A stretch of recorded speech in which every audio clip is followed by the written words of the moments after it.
God is glorious, God is awesome and majestic, but he is also loving and kind and approachable. And so we need to have a balance of those two things when we approach God in prayer. There are some people who take two extremes. There are some people who take the one extreme and they go, okay, God is so high and so awesome and so scary. He's the judge of all the earth.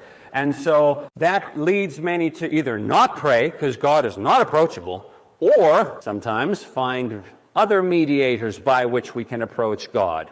The other extreme is those people who approach God a little too lightly, a little too like God is my buddy.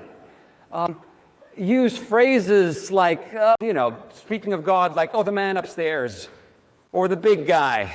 And I hear those things and I cringe. I think of the prophet Isaiah seeing the Lord in his glory and myriads of angels everywhere crying out, holy, holy, holy is the Lord God Almighty. The earth is filled with his glory. And he falls on his face and he says, woe is me, I am undone, for I am a man of unclean lips, and I live amongst the people of unclean lips.